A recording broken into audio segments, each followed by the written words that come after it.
much. Please let's take our seats. Your Excellency,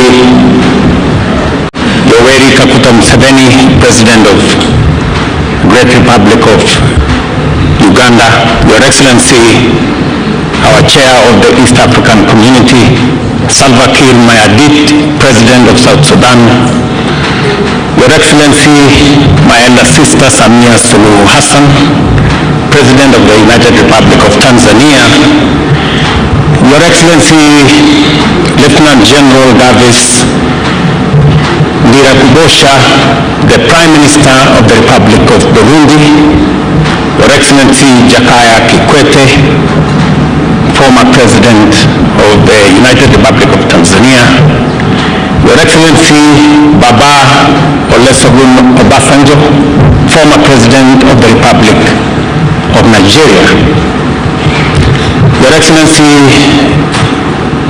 retired General James Kabarebe, Minister for State for Foreign Affairs of the Republic of Rwanda, ambassadors, high commissioners, heads of delegations, distinguished guests, ladies and gentlemen. I am honored to have this opportunity to extend on behalf of the people of Kenya a warm welcome to each and every one of you, and to thank you for making time out of your busy schedules to attend this historic event. We do not take it for granted that you found time to come. On the contrary, your visit honors our nation greatly. It is therefore an immense privilege to host all of you as we assemble in Nairobi to announce Kenya's nomination of the Right Honorable Raila Odinga as candidate for the position of Chairperson of the Africa Union Commission. Your Excellencies, our meeting today underscores our shared commitment to regional solidarity and integration in East Africa, and our determination to mobilize effective collective action for the benefit of the citizens of our countries and the entire African continent. Our East African region, which is home to more than 500 million people, rightly considers this moment to be its turn to offer leadership on the basis of the principle of inter-regional rotation. I am encouraged by the fact that more than ever, our region's leadership is alive to the complexity and dynamism of the challenges which form the regional and broader international context of our Pan-African moment. These challenges range from political instability and associated governance issues, conflict and insecurity together with related humanitarian tragedies, cross-border and international crime, including various forms of illegal trafficking in drugs, arms, and persons. Others include climate change, whose effects have trapped many countries in the difficult place between extreme drought on one hand and devastating floods on another.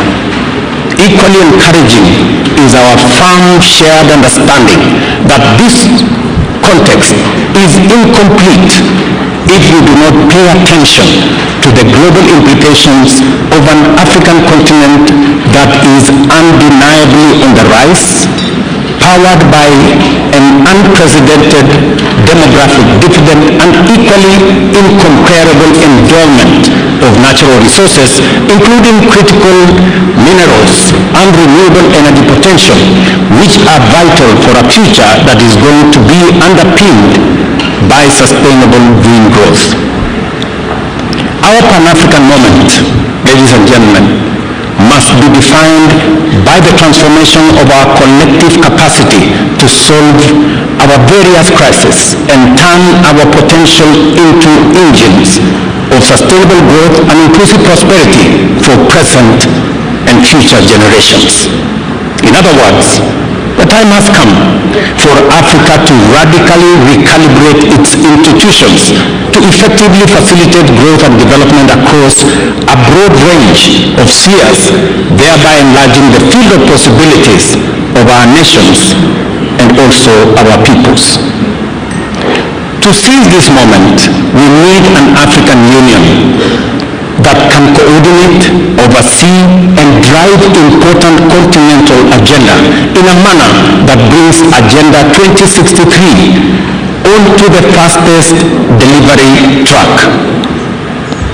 This will be an AU that is empowered with adequate diplomatic, security, governance, financial, technological, and even ecological leadership, and a management capacity to steer us rapidly beyond the sustainable development goals to Africa that we all want for the benefit of every nation and every African citizen.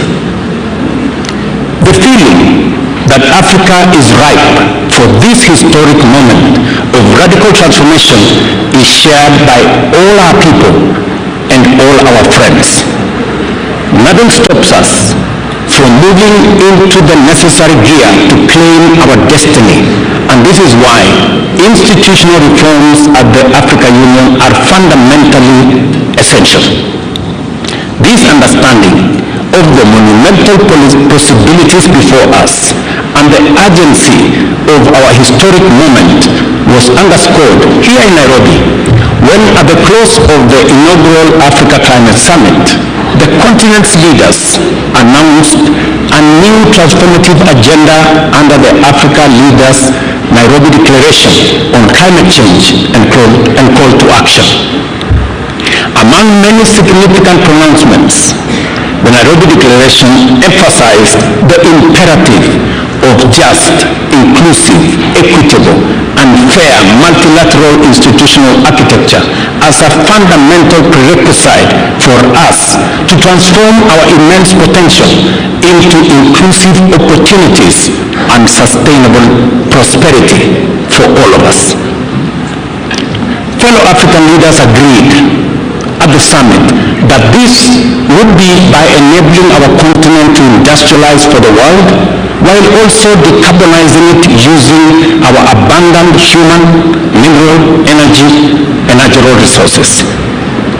The Honorable Raila Odinga has spoken extensively on the same. To actualize this ambition, the transformation must begin here at home in our continental institutions. Africa must aim at greater self-reliance and a more pronounced role in global governance. For this to happen, reliable and predictable resources to implement the African Union goals of sustainable development and deeper integration are necessary. To this end, Kenya is firmly committed to upholding the Kigali decision and will remain a strong contributor to the AU budget as a pioneer in implementing the 0.2% levy on eligible imports. The evolving global landscape requires us to discard outdated principles, practices, and institutional arrangements in order to embrace new opportunities. It is a fact that our continent is now a significant global player, and we must leverage this enhanced profile to our advantage. The success of our transformation will be measured in terms of the relevance and effectiveness of our policies in transforming Africa from the ground up. Moreover, to give all our people and nations a fair chance to seize emerging opportunities, the task of addressing the persistent problems of state fragility and forgotten conflicts while boosting humanitarian efforts must further escalate significantly as a critical priority for all of us. Accordingly, Kenya has committed significant resources to processes aimed at achievement of peace and stability in our region, including in Sudan and also in Somalia.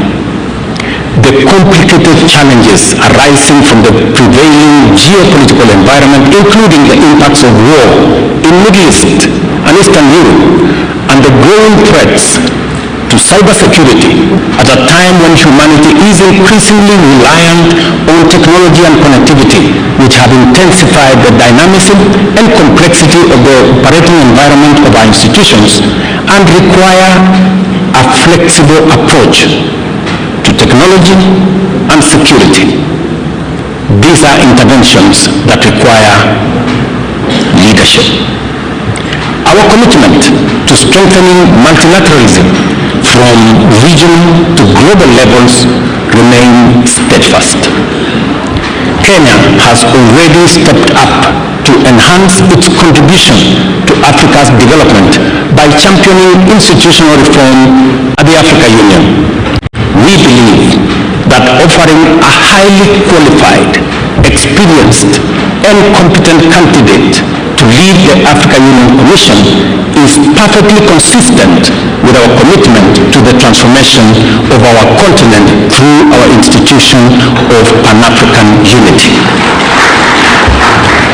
The Honorable Raila Odinga is a celebrated statesman whose longevity in leadership has been sustained by an unrelenting devotion to democratic change as the foundation of sustainable freedom and prosperity.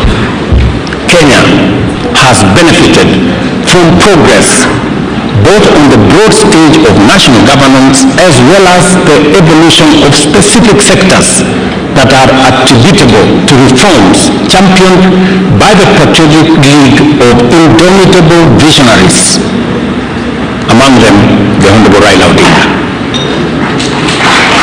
I want to say the Honorable Raila Odinga possesses the professional capacity and experience, a proven track record of transformative leadership, and a wide experience of accomplishments at the national and regional levels.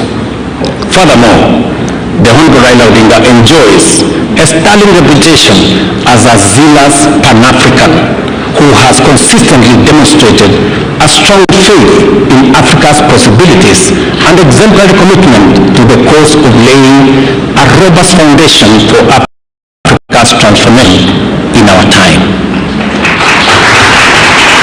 Therefore, Excellencies, ladies and gentlemen, I know that Honorable Raila not only possesses the requisite credentials, but he is also the ideal candidate to lead the Africa Union Commission. Accordingly, Kenya endorses his candidature unreservedly, and we commit wholeheartedly to support his candidature, his vision, and his leadership. He embodies extensive experience and a deep understanding of both African affairs and global dynamics, which are crucial for leading the Africa Union further into the center of global affairs and closer to the hearts of the African people. Excellencies, I present to you a visionary Pan-African, a bold and wise leader, a professional and technocrat, as well as a towering statesman and a veteran mobilizer for positive change.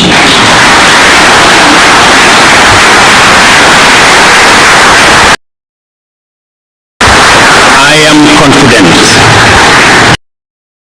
that he will give his utmost and do all it takes to make Africa proud and Africa powerful. I think the lion story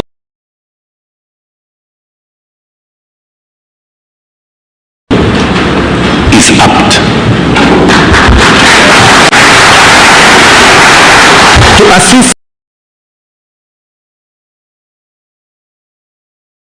in making the case for Honorable Odinga's candidature, I also unveiled the Secretariat, which will be led by Kenya's Foreign Affairs Principal Secretary, Gideon Moi, and Ambassador Elkanah Odembe. It will also include a diverse membership drawn from 5 regions of the Africa Union. The assignment we are called upon to undertake at the Africa Union Commission is the work of all Africans, for all Africans, and a noble cause to bring our peoples and nations in touch with the promise of the glorious future we all deserve.